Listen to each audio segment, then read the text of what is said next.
అధికార కాంగ్రెస్ పార్టీలో big twist నెలకొంది. మంత్రి కొండా సురేఖ చుట్టూ కూడా ఇప్పుడు వివాదాలే ఉంటున్నాయి. గత కొంతకాలంగా కొండా సురేఖ తీరు చాలా వివాదాస్పదంగా మారింది. మనం చూసుకున్నట్టయితే గనక మంత్రి పొంగులేటి సురేఖ మధ్య వివాదం, నిన్న సీఎం రేవంత్ రెడ్డి వరంగల్ టూర్లోనూ కొండా సురేఖ అసలు కనిపించలేదు. తాజాగా వైఎస్డీ సుమంత్ వివాదంలో కూడా బిగ్ ట్విస్ట్ నెలకొంది. అయితే ఇంటికి వచ్చిన టాస్క్ ఫోర్స్ పోలీసులపై సుష్మిత ఆగ్రహం వ్యక్తం చేస్తూ కొన్ని తీవ్రమైన వ్యాఖ్యలు చేసింది. సీఎం రేవంత్ రెడ్డిపై కూడా సంచలన వ్యాఖ్యలు చేశారు సుష్మిత. సురేఖను మంత్రివర్గం నుంచి తప్పించేందుకు ఇలా కుట్రలు చేస్తున్నారంటూ కూడా సుష్మిత వ్యాఖ్యలు చేయడం జరిగింది. అయితే వేం నరేందర్ రెడ్డి వరంగల్ ఈస్ట్ పై కన్నేశాడంటూ కూడా సుష్మిత ఆరోపణలు చేసింది. రేవంత్, పొంగులెట్టి, వేం నరేందర్ బీసీ మంత్రులను తొక్కేస్తున్నారంటూ కూడా సుష్మిత మాట్లాడడం జరిగింది. మా అమ్మను అరెస్ట్ చేయాలని చూస్తున్నారు, మంత్రివర్గం నుంచి తప్పించాలని చూస్తున్నారంటూ కూడా తను మాట్లాడడం జరిగింది. నిజంగానే త్వరలోనే సురేఖను మంత్రివర్గం నుంచి తప్పించే అవకాశం ఉందంటూ కూడా ప్రచారం అయితే జరుగుతుంది. మరి ఇందులో నిజం ఎంత ఉంది, నిజంగానే అలాంటి ప్రణాళిక ఏమైనా ఉందని తెలుసుకుందాం. ఇప్పుడు దీని గురించి పూర్తి వివరాలు అందించడానికి మా ప్రతినిధి వెంకట్ లైన్లో ఉన్నారు. ఎస్ వెంకట్, ఇంతకీ కొండా సురేఖ చుట్టూ కూడా వివాదాలే ఉంటున్నాయి. మనం చూసుకుంటే కొన్ని ఎపిసోడ్స్ చూసుకుంటే గనక నిన్ననే రేవంత్ రెడ్డి వరంగల్ టూర్కి వెళ్తే అక్కడ కనిపించలేదు. అండ్ పొంగులేటితో వివాదాలు కానీ, లేదంటే గతంలో నాగార్జున మీద తను చేసిన వ్యాఖ్యలు కానివ్వండి. సో ఇవన్నీ చూస్తుంటే గనక తను ఎప్పుడూ కూడా వివాదాల్లోనే ఉంటుందని తెలుస్తుంది. అవును, గత కొంతకాలంగా కూడా కొండా సురేఖ వివాదాలతో ఎక్కువగా సావాసం చేస్తున్నారని చెప్పాలి. ముఖ్యంగా సమంత విషయంలో, సమంత నాగ చైతన్య విషయంలో ఈమెకు సంబంధం లేకపోయినా కేటీఆర్ ను టార్గెట్ చేసి ఆమె మాట్లాడటం, ఆ తర్వాత కూడా మరికొన్ని వివాదాలు. ఆ సమయంలో ప్రభుత్వం ఆమెకు అండగా, ఒక రకంగా పరోక్షంగా అయినా ప్రత్యక్షంగా అయినా ప్రభుత్వం ఆమెకు అప్పుడు అండగా నిలబడింది. ఇక ఆ తర్వాత అటు వివేక్ వెంకటస్వామితో కూడా విభేదాలు, చెన్నూరు అటవీ భూములకు సంబంధించి అనుమతులు ఇస్తున్నారు, అలాగే సమీక్ష సమావేశాలు జరుపుతున్నారంటూ కూడా అప్పట్లో వివేక్ వెంకటస్వామి ఆమె అభ్యంతరాలు వ్యక్తం చేశారు. ఇక రీసెంట్ గా మేడారం జాతరకు సంబంధించి పలు టెండర్లలో పొంగులేటి శ్రీనివాసరెడ్డి జోక్యం చేసుకుంటున్నారు, తన శాఖకు సంబంధం లేకపోయినా ఆయన సమీక్షా సమావేశాలు జరుపుతున్నారు, టెండర్లు ఖరారు చేస్తున్నారు అంటూ కూడా ఆమె ఆగ్రహం వ్యక్తం చేసిన పరిస్థితి. 7 కోట్ల రూపాయల పనుల విషయంలో ఆయన జోక్యాన్ని జీర్ణించుకోలేకపోయారు. దీనిపై తీవ్ర స్థాయిలో అసహనం వ్యక్తం చేసిన పరిస్థితి. ఇక దీనికి సంబంధించి కాంగ్రెస్ అధిష్టానానికి కూడా ఫిర్యాదు చేసేందుకు ఆమె సిద్ధమయ్యారు. అలాగే అటు కాంగ్రెస్ పార్టీ అగ్రనేతలు సోనియా గాంధీ గానీ, రాహుల్ గాంధీ వీళ్ళకి కూడా కలిసేందుకు ఢిల్లీ వెళ్లే ప్రయత్నం కూడా ఇవన్నీ కూడా జరిగాయి. ఇక తాజాగా ముఖ్యమంత్రి రేవంత్ రెడ్డి వరంగల్ వెళ్తే ఆ పర్యటనలో కూడా ఆమె లేరు. దీనితో ఆమె అసలు మంత్రి పదవి నుంచి స్వచ్ఛందంగా తప్పుకునే అవకాశం ఉంది, లేదా ఆమెను తప్పించే అవకాశాలు కూడా ఉన్నాయి అనే ప్రచారం జరిగింది. ఈ సమయంలో వచ్చినటువంటి ఒక వార్త మొత్తం కొండా సురేఖతో పాటు తెలంగాణ కాంగ్రెస్ వర్గాలను కూడా కాస్త కలవరపెట్టిందని చెప్పాలి. ముఖ్యంగా ఆమె ఓఎస్డీ సుమంత్ ఎవరైతే ఉన్నారో, ప్రైవేట్ ఓఎస్డీ సుమంత్ ఆ సెటిల్మెంట్లు చేస్తున్నారు, కొంతమందిని బెదిరిస్తున్నారు, డబ్బుల కోసం ఆయన డ్రామాలు, అంటే డబ్బుల కోసం కొన్ని స్టంట్లు వేస్తున్నారంటూ కూడా తీవ్ర స్థాయిలో విమర్శలు వచ్చినాయి. దీనికి సంబంధించి అటు బీఆర్ఎస్ కూడా పెద్ద ఎత్తున ఆరోపణలు చేసిన పరిస్థితి. ముఖ్యంగా డెక్కన్ సిమెంట్స్ ఓనర్లను పాయింట్ బ్లాంక్ లో గన్ పెట్టి నాకు డబ్బులు ఇవ్వాలంటూ కూడా అతను బెదిరించాడు అనేది ప్రధాన ఆరోపణ. దీంతో ఈ ఆరోపణలన్నీ కూడా అటు మంత్రి ఉత్తమ్ కుమార్ రెడ్డి దృష్టికి వెళ్ళటం, దాన్ని వెంటనే ముఖ్యమంత్రి రేవంత్ రెడ్డికి తెలియజేయడం, రేవంత్ రెడ్డి కూడా దానిపై వెంటనే అంటే ఎటువంటి ఆలస్యం చేయకుండా అసలు ఏం జరిగింది ఏంటనేది తెలుసుకుని వెంటనే అతన్ని విధుల నుంచి తప్పించడం కూడా జరిగింది. ఇక అక్కడి నుంచి కూడా అతన్ని అరెస్ట్ చేసేందుకు పోలీసులు తీవ్ర స్థాయిలో ప్రయత్నాలు చేశారు. అయితే అతనిని మంత్రి కొండా సురేఖ తన ఇంట్లోనే దాచుకున్నారు.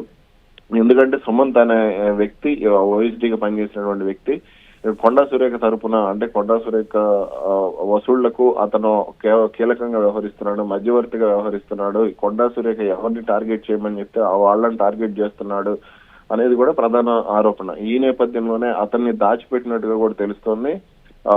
ఇందుకోసమే రాత్రి అతన్ని అదుపులోకి తీసుకునేందుకు వెళ్ళగా కొండా సురేఖ కుమార్తె సుష్మిత ఎవరైతే ఉన్నారో ఆమె అడ్డుపడటం, అలాగే తన తల్లిని టార్గెట్ చేస్తున్నారు, వేం నరేందర్ రెడ్డి తమ నియోజకవర్గంపై కన్నేశారు, అలాగే బీసీ మంత్రులను తొక్కేస్తున్నారు, తన తల్లికి ప్రాణహాని ఉందంటూ ఏవేవో తనకి నోటుకొచ్చినట్టు కూడా మాట్లాడిన పరిస్థితి ఉంది. మరి దీనికి సంబంధించి ఈ రోజు ఏ పరిణామాలు చోటు చేసుకోబోతున్నాయనేది చూడాలి.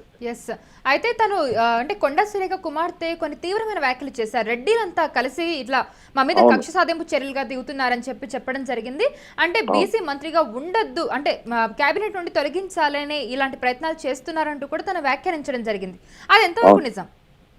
ఇప్పుడు ఒక విషయం మాట్లాడుకుంటే, అంటే కొన్ని మామూలుగా మనం కొన్ని అంటే ఆమె మాట్లాడిన మాటలని బట్టి కాకుండా ఇప్పుడు ఓఎస్టీని గన్ పెట్టి బెదిరించమని ఎవరు చెప్పారు, లేదంటే సుమంత్ని దాచమని ఎవరు చెప్పారనేది కూడా ప్రధాన ప్రశ్న వస్తుంది. ఇప్పుడు సుమంత్ని అరెస్ట్ చేయడానికి టాస్క్ ఫోర్స్ పోలీసులు వెళ్ళినప్పుడు ఆమెకు మా ఇంట్లో సోదాలు చేసుకోండి అని ఆమె సహకరించుంటే గౌరవంగా ఉండేది. లేదు ఈ విషయంలో మా తప్పేమీ లేదు, కావాలంటే శాఖాపరమైన విచారణ జరిపించండి అంటూ కూడా ఆమె డిమాండ్ చేసినా కానీ ఎటువంటి ఇబ్బంది ఉండేది.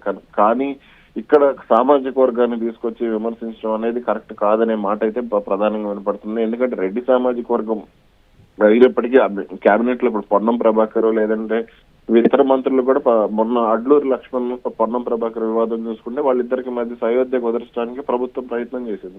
అటు కాంగ్రెస్ పార్టీ నాయకత్వం కూడా ఆ విధంగా అడుగులు వేసింది. అంతేగాని ఇప్పుడు అతను ఎస్సీ మంత్రి అని ఎస్టీ మంత్రి అనే ఆలోచనకి ప్రభుత్వం వెళ్ళలేదు అనే మాట అయితే వినపడింది కదా. ఇప్పుడు కూడా కొండా సురేఖ విషయంలో ఈమె వివాదాలు ఇతర మంత్రులు తమ శాఖలో పదే పదే జోక్యం చేసుకుంటున్నారు అని అంటే ఈమె సమర్థవంతంగా పనిచేయకపోవడం లేదా ఇతర వ్యవహారాల్లో ఈమె యాక్టివ్ గా ఉండడం ఇవన్నీ జరుగుతూ ఉంటాయి. కాబట్టి ఇప్పుడు ఈ పరిణామాలు చోటు చేసుకుంటున్నాయనే అభిప్రాయాలు అయితే వినపడుతున్నాయి. అయితే దీనికి సామాజిక వర్గాలకు సంబంధం లేదనేది నా అభిప్రాయం. అయితే ఇంతకీ బెదిరించడానికి గన్ను ఇచ్చిందే రేవంత్ రెడ్డికి బాగా సన్నిహితుడైన రోహిన్ రెడ్డి అని చెప్తూ ఉన్నారు. సో ఈ తీవ్ర వ్యాఖ్యలన్నీ కూడా కొండా సురేఖ కుమార్తెనే చేశారు. ఓకే, బెదిరించినప్పుడు నిన్న టాస్క్ ఫోర్స్ పోలీసులు వెళ్ళినప్పుడు వెంటనే లేదంటే ప్రభుత్వమే అతని విధుల నుంచి తొలగించక ముందే వీళ్ళే తమ ఓఎస్డీ ఇటువంటి చర్యలకు దిగుతున్నాడు కాబట్టి అతని విధుల నుంచి తప్పించండి, మా ఆఫీసులో అతను వద్దు అని ప్రభుత్వానికి వాళ్ళు లేఖ రాసే అవకాశం ఉంది. ఎందుకంటే ఏ మంత్రి అయినా సరే ఓఎస్డీ తమకు నచ్చిన అధికారి ప్రజలకు పనిచేసే అధికారి ప్రభుత్వానికి పనిచేసే అధికారిని తీసుకోవడానికి ఇష్టపడతారు. ఏ మంత్రి అయినా సరే సమర్థవంతంగా లేకపోతే ఓఎస్డీ మాకు వద్దు అని ప్రభుత్వానికి కంప్లైంట్ చేసే స్వేచ్ఛ స్వాతంత్రం వాళ్ళ అధికారం అన్ని కూడా వాళ్ళకు ఉంటాయి. అలా కాకుండా ఓఎస్డీని అక్కడే ఉంచుకుని అవన్నీ చేసి అంటే అది జరిగిన తర్వాత కదా సస్పెండ్ చేసింది, జరగకముందు గన్ పెట్టక ముందు కదా సస్పెండ్ చేసింది, గన్ పెట్టిన తర్వాత సస్పెండ్ చేశారు. కాబట్టి ఈమె ఆ విషయంలో ముందే అంటే అలర్ట్ అయ్యి ఇలా జరుగుతోందనే ముందు కంప్లైంట్ చేసి తీసేయండి అని అంటే తీసేసే అవకాశం ఉంటుంది. అలా కాకుండా అతన్ని వెళ్లి అరెస్ట్ చేసే ప్రయత్నం చేస్తున్నప్పుడు టాస్క్ ఫోర్స్ పోలీసులు వెళ్తున్నప్పుడు ఇంట్లోకి కూడా రానియకుండా రోడ్డు మీద నిలబడి మాట్లాడటం ఇవన్నీ కూడా కాస్త వివాదాస్పదమే అనేక అనుమానాలకు కూడా దారితీస్తూ ఉంటాయి. దానితో ఇటీవల జరుగుతున్న పరిణామాలు కూడా కొండా సురేఖ పైనే వేలు పెట్టి చూపించే పరిస్థితి ఉంటుంది. కాబట్టి ఈ విషయంలో అటు ప్రభుత్వం కూడా సీరియస్ గానే ఉండవచ్చు, ఆమెను మంత్రివర్గం నుంచి కూడా తప్పించే అవకాశాలు అయితే దాదాపుగా కనపడుతున్నాయని చెప్పారు. సో మొత్తానికైతే త్వరలోనే మంత్రివర్గం నుంచి తొలగించేస్తారనే వార్త నిజమే అంటారా? ఖచ్చితంగా, ఎందుకంటే ఇప్పటికే ప్రభుత్వానికి చాలా తలనొప్పులు ఉన్నాయి. ఒక మంత్రి తర్వాత మరో మంత్రితో వివాదాలు, ఇటు అడ్లూరి లక్ష్మణ్ పొన్నం ప్రభాకర్ వివాదం, అటు బీసీ సంఘాలతో పాటు ఇటు దళిత సంఘాలలో పెద్ద ఎత్తున ఊపేసింది. దానికి సంబంధించి దళిత సంఘాలు కూడా నిరసన చేశాయి. అటు బీఆర్ఎస్ కూడా దాన్ని కాస్త కూస్త వాడుకునే ప్రయత్నం చేసింది. అలాగే ఈ ఇతర వ్యవహారాలు కూడా ఇప్పుడు కోమటిరెడ్డి వెంకటరెడ్డి అలాగే కోమటిరెడ్డి రాజగోపాల్ రెడ్డి మధ్య మంత్రి పదవి విషయంలో కూడా కాస్త వివాదం నడుస్తోంది. ఆయన కూడా పదే ప్రభుత్వంపై విమర్శలు చేసే ప్రయత్నం చేస్తున్నారు రాజగోపాల్ రెడ్డి. ఇవన్నీ తలనొప్పులు ఉన్నాయి. కాబట్టి ఒకరికో ఇద్దరికో స్ట్రాంగ్ వార్నింగ్ వెళ్లి వాళ్ళని మంత్రి పదవి నుంచి తప్పించినా ఆశ్చర్యం లేదు. కాబట్టి ఈ విషయంలో నిత్యం వివాదాల్లో ఉండే కొండా సురేఖ మంత్రి పదవి కోల్పోయినా సరే దానికి ఆశ్చర్యపడాల్సిన అవసరం అయితే లేదనేది నా అభిప్రాయం. Right Venkat, thank you for the information. So మనం చూస్తున్నాం ఇప్పుడు అధికార కాంగ్రెస్ పార్టీలో ట్విస్టుల మీద ట్విస్టులు చోటు చేసుకుంటున్నాయి. మంత్రి కొండా సురేఖ చుట్టూ కూడా వివాదాలే చుట్టుముడుతున్నాయని చెప్పొచ్చు. అయితే గత కొంతకాలంగా కూడా కొండా సురేఖ తీరు చాలా వివాదాస్పదంగా మారింది. మంత్రి పొంగులేటి సురేఖ మధ్య వివాదం కానివచ్చు, నిన్న సీఎం రేవంత్ రెడ్డి వరంగల్ టూర్లోనూ సురేఖ అసలు కనిపించలేదు. తాజాగా ఓఎస్డీ సుమంత్ వివాదంలో కూడా చాలా బిగ్ ట్విస్ట్ నెలకొంది. ఇంటికి వచ్చిన టాస్క్ ఫోర్స్ పోలీసులపై సుష్మిత ఆగ్రహం వ్యక్తం చేస్తూ తను చాలా ఘాటు వ్యాఖ్యలే చేయడం జరిగింది. మా అమ్మను అంటే కొండా సురేఖను ఇప్పుడు మంత్రి పదవి నుంచి తొలగించాలని ఇలా కుట్ర చేస్తున్నారని కూడా తను చెప్పింది. అదే కాదు, ఇప్పుడు ప్రచారం కూడా జరుగుతుంది, త్వరలోనే మంత్రి కొండా సురేఖను మంత్రి పదవి నుంచి అంటే కేబినెట్ నుండి తొలగించేస్తారంటూ కూడా వాళ్ళు ఈ ప్రచారం చేయడం అయితే జరుగుతుంది. సో చూడాలి మరి అసలు ఏం జరుగుతుంది ఏంటనేది. ఇదే నేపథ్యంలోనే కొండా సుష్మిత మీడియా ముందు కొన్ని వ్యాఖ్యలు చేయడం జరిగింది. ఒకసారి ఆ వీడియోని కూడా మనం చూద్దాం.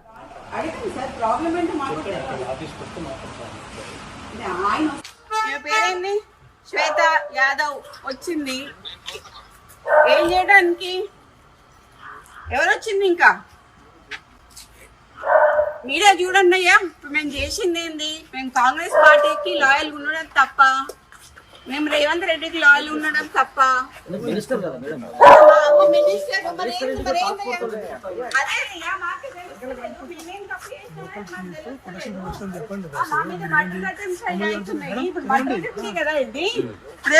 ఆమె ఎందుకు వచ్చింది? ఇప్పుడు అంటే మా అమ్మ ఇప్పుడు లేడీ కానిస్టేబుల్ వచ్చిందంటే లేడీ ఎస్ఐఓ సిఐఓ ఆమె నాకు తెలియదు. వచ్చిందంటే మా అమ్మని అరెస్ట్ చేయడానికి వచ్చినట్ట, అంతేనా? సో గవర్నమెంట్ లో ఉన్నటువంటి ఒక మినిస్టర్ కదా మీ అమ్మ. సో అదే అదే నాకు తెలియట్లేదు. మరి మీరే తెలుసుకోవాలి. ఎందుకంటే మరి టీఆర్ఎస్ వాళ్ళ మీద పడకుండా కాంగ్రెస్ వాళ్ళ మీద పడి మా మీద మా ఇంటి మా ఆడోళ్ళ మీద పడ్డానికి ఇప్పుడు ఆమె ఎందుకు వచ్చింది చెప్పంటే చెప్పట్లేదు కదా. ఆ టాస్క్ ఫోర్స్ వాళ్ళు ఇంతకు ముందు వచ్చి మా ఓఎస్డీని నిన్న టర్మినేట్ చేశారండి. టర్మినేట్ చేసినందుకు దానికి అడ్మినిస్ట్రేషన్ గ్రౌండ్స్ లో అన్నారు. మాకు వాటికి ఏ ఎక్స్ప్లెనేషన్ ఇవ్వలేదు. ఆయన ఇక్కడ ఉన్నాడు అని చెప్పి వచ్చారు. ఆయన మా దగ్గర ఉన్నాడు. సరే ఉన్నాక తీసుకెళ్తాను ఒక వారెంట్ ఏం లేకుండా ఆయన మఫ్తీలో వచ్చాడు పోలీసు. నేను ఎట్లా పంపిస్తాను వాడిని? పంపించలేం కదా. నేను అడిగాను టాస్క్ ఫోర్స్ ఏని, మీరు వారెంట్ తీసుకొని రండి నేను పంపిస్తాను అన్నాను. ఇగో ఇప్పుడు జూబ్లీ హిల్స్ వాళ్ళు వస్తున్నారు అని చెప్పి మాకు ఇన్ఫర్మేషన్ వచ్చింది. మినిస్టర్ గారు తీసుకెళ్లిపోయారు. ఇప్పుడు వాళ్ళు ఎందుకు వచ్చిందో చెప్పమని చెప్పండి. మేడం మీరు సుదీర్ఘకాలం మీడియా రాజకీయాల్లో ఉన్నారు, అతను కూడా ఉన్నారు మేడం. అసలు అతని పైన ఆయన రాజకీయాలలో లేరండి. ఆయన ఆరోపణలు వాళ్ళు చెప్పాలండి. ఆరోపణ అనేది వాళ్ళు చెప్పాలి. వాడు రాజకీయాలలో లేడు. ఎక్కడన్నా వానికి ఒక పోస్ట్ ఉందా అని అడగండి. వానికి ఒక విజిటింగ్ కార్డ్ లేదు, వానికి ఒక లెటర్ హెడ్ లేదు, వాని సంతకం ఒక పేపర్ మీద ఉండదు. ఏ పేషీకి పోయినా కూడా ఏ పేషీల పేపర్ మీద సుమంత్ అనే సంతకం ఉండదు. సో అయినా కూడా టర్మినేట్ చేసినా కూడా మేమేం మాట్లాడలేదు. ఇదంతా తీసుకొచ్చి what are they doing, what are they trying to do? అంటే మీ అమ్మగారిని ఏమైనా టార్గెట్ చేసి? మా అమ్మగారిని టార్గెట్ చేస్తున్నారు కదండి. బీసీలు అనేమో రాహుల్ గాంధీ అరుస్తుంటే ఇక్కడ రెడ్లందరూ కలిసి బీసీలు మమ్మల్ని తొక్కుతున్నారు కదా. ఇప్పుడు ఎక్స్ట్రాక్షన్ చేసిండ్రు అని మాకు వచ్చిన సమాచారం ప్రకారం ఏంటి అంటే సుమంత్ గారి మీద అభియోగం ఏంటి అంటే ఉత్తమ్ కుమార్ రెడ్డి గారి హుజూర్ నగర్ కాన్స్టిట్యున్సీలో డెక్కన్ సిమెంట్స్ అనేది ఉన్నది. డెక్కన్ సిమెంట్స్ లో ఉన్న ఆయనని మా సుమంత్ ఓఎస్డి అతను పిస్తల్ పెట్టి ఎక్స్ట్రాక్షన్ చేసిండ్రు అని చెప్తున్నారు. ఓకే, పిస్తల్ ఎక్కడ ఉన్నాయండి? ఇప్పుడు నాకు అర్థంగా ఇదంతా ఎక్కడికి తీసుకొస్తారు అని అంటే మా నాన్నని ఏం చేయడానికి తీసుకొస్తారండి. మా నాన్న రిఫార్మ్డ్ నక్సలైట్ కాబట్టి ఎటు చేసి ఏదన్నా ఇవన్నీ కుట్రలు మా నాన్న పేరు మీద ఇప్పుడు వాళ్ళతో ఒక 4 దెబ్బలేసి పోలీసు వాళ్ళని చిన్నప్పటి నుంచి చూస్తాను సార్ నేను. ఓకే, పోలీసు వాళ్ళు ఏం చేస్తారు, ఓ ప్లేన్ పేపర్ నే సంతకం పెట్టించుకుంటారు, రాయాలనుకుని రాసుకుంటారు, లాకప్లు ఎత్తారు. మా అమ్మని కూడా వేసిండ్రు, మమ్మల్ని కూడా వేసిండ్రు. నేను పోయినా లాకప్లకి, మా నాన్న పోయిండు లాకప్లకి. ఇప్పుడు నా భయం ఏంటంటే మా నాన్నకి సెక్యూరిటీ లేదు. ఇప్పుడు ఈ ఎక్స్ట్రాక్షన్ కేసు అని వాని పేరు మీద పెట్టి దీంట్లో మా నాన్న పేరు చేర్చి మా నాన్నని తీసుకొచ్చి ఆర్మ్స్ యాక్ట్ పెట్టాలనేది వాళ్ళ ఉద్దేశం అనేది నేను అనుకుంటాను. దాంట్లో కూడా ఫర్ యువర్ కైండ్ ఇన్ఫర్మేషన్ మాకు వేం నరేందర్ రెడ్డి గారు చెప్పిన ప్రకారం ఏంటి అంటే ఉత్తమ్ కుమార్ రెడ్డి గారు ఇచ్చారని చెప్పారు. మేము ఉత్తమ్ కుమార్ రెడ్డి గారితో మాట్లాడితే నేను అసలు ఇవ్వలేదు, ఒక కంప్లైంట్ కూడా రాయలేదు, నాకు కంప్లైంట్ తో సంబంధం లేదని ఉత్తమ్ కుమార్ రెడ్డి గారు చెప్పారు. మీరు ఇప్పుడు ఇక్కడ నుంచి పోయి ఉత్తమ్ కుమార్ రెడ్డి గారి ఇంటికి పోయి మీరు క్లారిఫై చేసుకోండి, ఉత్తమ్ కుమార్ రెడ్డి గారితో క్లారిఫై చేసుకోండి ఏమన్నా కంప్లైంట్ ఇచ్చారా అని. ఎందుకంటే మాకైతే క్లారిఫై అయింది. ఆబ్వియస్లీ వేం నరేందర్ రెడ్డి గారు ఉంటారు, కడియం శ్రీహరి గారు ఉంటారు, మాకు వరంగల్ అందరూ అదే కదండి. అంటే సీఎం ఇన్వాల్వ్మెంట్ లేకుండా కంపల్సరీ ఉంటుందండి. సీఎం ఇన్వాల్వ్మెంట్ లేకపోతే ఇదంతా ఎందుకు జరుగుతుంది?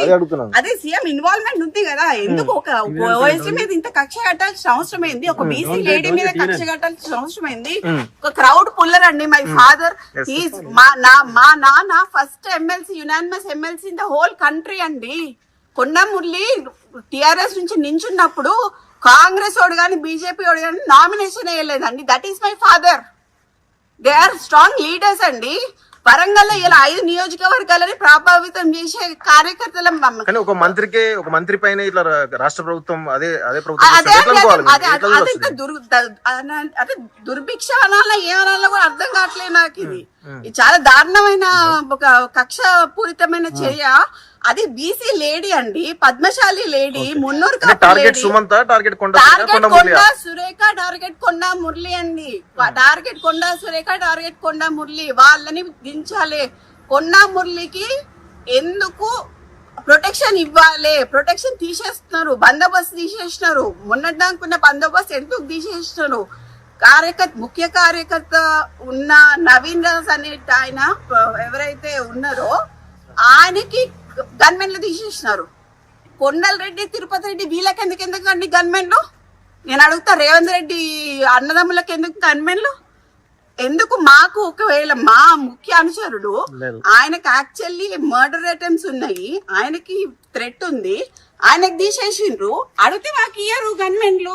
మరి తిరుపతి రెడ్డికి, కొండలరెడ్డికి ఏమున్నాయండి? మేడం పొంగులేటి శ్రీనివాస్ రెడ్డి యొక్క హస్తం ఏమైనా ఉందా? మొన్నటి ఓ, వరకు అది మొత్తం ఆయన అండి. పొంగులేటి శ్రీనివాస్ రెడ్డి, వేం నరేందర్ రెడ్డి, రేవంత్ రెడ్డి చేస్తున్నారు. ఓకే, బీసీ మంత్రులను తొక్కాలని చూస్తున్నారు. ఇది కరెక్ట్ కాదండి. తెలుగుదేశం మేము తెలుగుదేశంలో కొట్లాడినాము, టిఆర్ఎస్ లో కొట్లాడినాము, అన్నిట్లో కొట్లాడినాం. కానీ ఇట్లా సొంత పార్టీలనే మాకు ఇట్లాంటివి జరుగుతాయని మాత్రం మేము ఎప్పుడు అనుకోలేదండి. చాలా దురదృష్టకరం. అండ్ దీంట్లో నేను మాత్రం ముఖ్యంగా చెప్తున్నా, యాజ్ అ డాటర్ గా, మా నాన్న దీంట్లో మా నాన్నని కానీ, మా అమ్మని కానీ, మా ఇప్పుడు సుమంత్ అనే అతన్ని కానీ, అతను మా ఫ్యామిలీ మెంబరు, వాడికి కానీ ఏమైనా హాని జరిగితే మాత్రం తీవ్ర పరిణామాలు ఎదుర్కోవాల్సి వస్తుంది గవర్నమెంట్. దీంట్లో పొంగులేటి హస్తం ఉన్నది, దీంట్లో రేవంత్ రెడ్డి హస్తం ఉన్నది, వేం నరేందర్ రెడ్డి హస్తం ఉన్నది. వాళ్ళు ముగ్గురు బాధ్యులు అవుతారు. వాళ్ళు ముగ్గురు బాధ్యులు. మినిస్టర్ గారే కదా ముఖ్యమంత్రికి గానీ మిగతా మంత్రులకు ఏమైనా ఫోన్ చేసే ప్రయత్నం చేయలేదు? ఉత్తమ్ కుమార్ రెడ్డికి ఫోన్ చేశారు సార్. ఉత్తమ్ కుమార్ రెడ్డికి ఫోన్ చేస్తే మాకేమని ఇచ్చారు? ఉత్తమ్ కుమార్ రెడ్డి ఇచ్చారు కంప్లైంట్ అని చెప్పారు.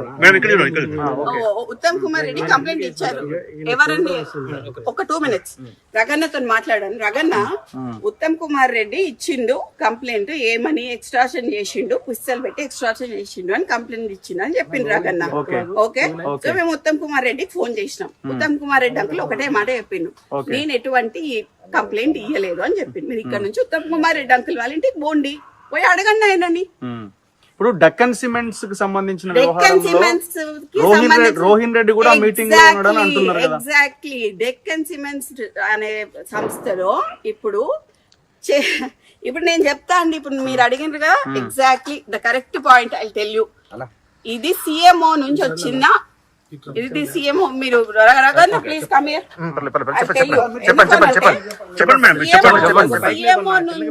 సిఎంఓ నుంచి ఎవరు? ఇప్పుడన్నా మీరు చెప్పిన పేరేంటిది? రోహిన్ రెడ్డి. ఆయన ఎవరు? సీఎం కి దగ్గర, అంతేనా? పక్కన ఉంటాడా? ఆయన వచ్చి సుమంత్ ని ఏంటిది మ్యాటర్ అని అడిగాడు, డెక్కన్ సిమెంట్స్ గురించి. అడిగితే రోహిన్ రెడ్డి ఆఫీస్ లో సుమంత్ ను రోహిన్ రెడ్డి కలిసి కూర్చొని మాట్లాడి డెక్కన్ సిమెంట్స్ వాళ్ళతో మాట్లాడిండ్రు. దాన్ని బెదిరించుడు అన్నారు. సరే, బెదిరించుడు అంటే, ఎక్స్ట్రాక్షన్ అంటే, పిస్తల్ పెడితే దాంట్లో రోహిన్ రెడ్డి ఉండాలి, అప్పుడు సీఎం రేవంత్ రెడ్డి కూడా ఉండాలి. అంటే రోహిన్ రెడ్డి దగ్గరికి సుమంత్ పిలిస్తే వెళ్ళిండా, లేకపోతే ఇద్దరు కలిసి చేసిర్రా? రోహిన్ రెడ్డి సుమంత్ ని పిలిచిండు. ఓకే, సీఎం రోహిన్ రెడ్డికి చెప్పిండు, రోహిన్ రెడ్డి సుమంత్ ని పిలిచిండు, సుమంత్ ను రోహిన్ రెడ్డి కలిసి రోహిన్ రెడ్డి ఆఫీస్ లో మాట్లాడిండు. ఇది సీఎం నుంచి వచ్చిన ఆదేశం ప్రకారం రోహిన్ రెడ్డి చేసిండు. అయితే ఇప్పుడు డిస్కషన్ జరిగింది ముగ్గురు మధ్యలో. ఏముంటదండి, ఏం జరుగుతుంది అని అడుగుంటారు, అంతే కదా. దేని గురించి అనేది తెలియాలి కదా.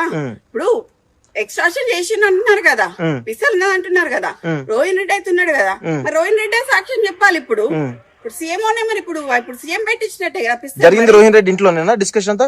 ఆఫీస్ లో అండి. ఎక్కడ అంటే పక్కన, ఇప్పుడు ఆయన ఎగ్జాక్ట్లీ. మరి ఇప్పుడు సీఎం తెచ్చిండా పిస్తలు? సీఎం ఇచ్చిండా పిస్తలు?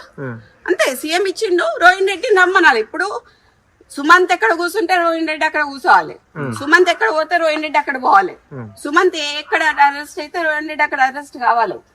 ఎవరు చేసినా కూడా రోహిన్ రెడ్డి సీఎం ఇద్దరు అరెస్ట్ కావాలండి. అంటే ఇప్పుడు సుమంత్ దగ్గర తుపాకీ పిస్తల్ ఉంది అని అంటే అది కొండామురళి ఇచ్చిండని అంటారేమో రేపు. అదే చెప్తున్నా కదండి. అందుకనే మా నాన్నకి ఎటువంటి ఏమన్నా జరిగితే మాత్రం నేను ఒప్పుకునేది లేదు. ఎందుకంటే రోహిన్ రెడ్డి సీఎం ఆఫీస్ నుంచి డైరెక్ట్ గా వచ్చి ఆయన ఆఫీస్ లో కూర్చొని సుమంత్ని పిలుచుకున్నాడు. మరి సీఎం ఇచ్చినట్టున్నాడు పిస్తల్, సీఎంఏ ఇచ్చుంటాడు కదా. ఇక్కడ నుంచి ఇక్కడికి వచ్చింది అని అంటే పిస్తల్ సీఎంఏ ఇచ్చుంటాడు కదా. మరి మా నాన్న పేరు తీసిండు అనుకోండి, హీఈస్ ఎ రిఫార్మ్డ్ నక్సలైట్ అండి. My father is a reform naxalite, left ideology ఉన్నాడు.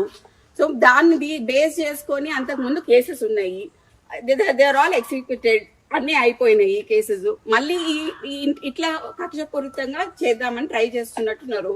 ఎట్లా కొండమురళిని దొక్కాలి, వరంగల్ కొండమురళి నడవద్దు, కొండమురళి బయటకు వస్తే జనాలు వస్తారు, ఇవన్నీ బీసీ లీడర్లను దొక్కాలి అని చూస్తున్నారు. ఆ ఇద్దరు బీసీ లీడర్లను దొక్కితే ఏమొస్తుందండి? కడియం శ్రీహరికి ఏమొస్తుంది, వీళ్ళందరికి ఏమొస్తుంది? వేం నరేందర్ రెడ్డికి ఏం అవసరం మీ గురించి? మీకు మాకు వేం నరేందర్ రెడ్డి ఆల్రెడీ అంతకు ముందు వరంగల్ ఈస్ట్ లో నించున్నారండి. వరంగల్ ఈస్ట్ మీద కన్నేసిండు ఆయన. ఓకే. ఎటు చేసి కొండా సురేఖని బయటికి పంపిస్తే వరంగల్ ఈస్ట్ ఆయన సొంతం అవుతుంది అని చూస్తున్నాడు. ఓకే. అది వరంగల్ ఈస్ట్ లో అంతకు ముందు ఆయన నించున్నాడు, ఆయన కంటెస్ట్ చేసిండు, ఓకే. ఆయన ఓడిపోయిండు. ఓకే. సో ఇప్పుడు ఆ వరంగల్ ఈస్ట్ కోసం ఆయన ట్రై చేస్తున్నాడు. లేకపోతే ఏంది డ్రామా అంతేంది? ఇప్పుడు ఏది ఎటుపోయిందండి? ఇప్పుడు ఉందా పోలీస్ ఏది? అమ్మ అడగండి ప్లీజ్, వాళ్ళని అడగండి. ఇప్పుడు నన్ను అడుగుతున్నా, నేను ఇక్కడే నించుంటా, వాళ్ళని కూడా అడగండి ఎందుకు వచ్చిండు. ఇప్పుడు మీ అమ్మగారు అంటే మీరేమో తీసుకెళ్ళింది ఇప్పుడు అది తెలియదండి నాకు, అది తెలియదు ఎక్కడ తీసుకెళ్ళి. ఏఎస్సీ వాళ్ళకి ఏం కంప్లైంట్ చేయలేదు మీరు? మీనాక్షి నటరాజన్ ఇన్ఛార్జ్ తోటి మాట్లాడలేదు? మ్యామ్కి అయితే మేము చెప్పడం జరిగిందండి, బట్ ఇట్లా ఇంతవరకు జరిగేంత వరకు అయితే చెప్పలేదు. ఓకే. జస్ట్ ఉత్తమ్ కుమార్ రెడ్డి గారు ఇచ్చారు, ఇట్లా ఇట్లా అని చెప్పాము. ఐజీ గారికి కాల్ చేసి చెప్పారు. వేం నరేందర్ రెడ్డి ఏమన్నారు అని అంటే, ఒక మంత్రి చెప్తే మేము తీసుకోవాలి కదా అని అన్నారు. కానీ ఒక మంత్రి ఇంటి మీద దాడి చేయడం అనేది అయితే నేను ఎక్కడ చూడలేదు. ఒక మంత్రి ఇంటి మీద దాడి చేసి ఇంతమంది పోలీసు వాళ్ళని తీసుకొని వచ్చి తీసుకుపోవడం అనేది ఏందనేది నాకు తెలుస్తలేదు. కానీ నేను క్లియర్ కట్ గా ప్లీజ్ మీ మీడియా అందరికి ఒకటే చెప్తున్నా, దీంట్లో కొండ మురళిని కొండా సురేఖని డిమెరిట్ చేయడానికి ట్రై చేస్తున్న ప్రతి ఒక్కరికి చెప్తున్నా, మా నాన్న వాళ్ళని మా అమ్మ వాళ్ళు చాలా కష్టపడి 40 ఏళ్ల నుంచి రాజకీయాలలో ఉన్నారు. వాళ్ళు ఎంత తొక్కాలనుకుంటే వాళ్ళు అంత పైకి ఎదుగుతారు, అనవసరంగా పెట్టుకుంటున్నారు. ఇదంతా CM Vem Narender Reddy and Ponguleti చేస్తున్నారు.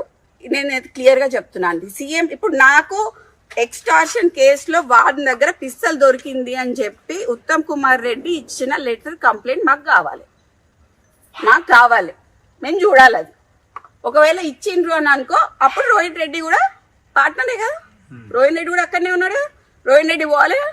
రోహిత్ రెడ్డి అంతకు ముందు ఎక్కడ ఉన్నాడు? సీఎం ఆఫీస్ లో ఉన్నాడు. మొత్తం అందరి డేటాలు దిద్దాం, ఫోన్లు. 4 అయితే ఒక దగ్గర దొరుకుతాయి కదా, సుమంత్ది, ఎవరు రోహిత్ రెడ్డిది ప్లస్ డెక్కన్ సిమెంట్స్ ఉంది ఒక దగ్గరనే దొరుకుతుంది. అంతకు ముందు రోహిత్ రెడ్డి ఎక్కడ ఉన్నాడో దొరుకుతుంది. ఇప్పుడు కొండా సురేఖ మీద కోపం ఉంటే ఆమె మంత్రి పదవి నుంచి తీసేయచ్చు, ఆమెను ఇబ్బంది పెట్టొచ్చు. కానీ సుమంత్ని ఎందుకు వాళ్ళు కార్నర్ చేస్తారు? ఇదే అండి నేను అదే చెప్తున్నా. ఎటు చేసి ఎక్స్టార్షన్ కేసు కింద తీసుకొచ్చి మా నాన్నని ఆర్మ్స్ యాక్ట్ లకి ఇరికిద్దామని చూస్తున్నారు అనేది నా అభియోగం. నేను అనుకుంటున్నా మేబీ బికాస్ నేను చిన్నప్పటి నుంచి కేసులు చూసి పెరిగిన దాన్ని, నాకు కేసులు ఎట్లా పెడతారో నాకు తెలుసు. మంత్రి గారు ఏమైనా రెస్పాండ్ అవుతారా? లేదండి ఇప్పుడు లేదు, ఇప్పుడైతే లేరా, ఇప్పుడు వారు బయటకు వెళ్ళిపోయారు. ఏం డిమాండ్ చేస్తున్నారు మీరు చివరగా? నాకు ఎవరైతే ఉత్తమ్ కుమార్ రెడ్డి రాశారు అని చెప్తున్నారో, ఏది పిస్తల్ పెట్టి రాశారు అని చెప్తున్నారో, నాకు ఆ పేపర్ కావాలి.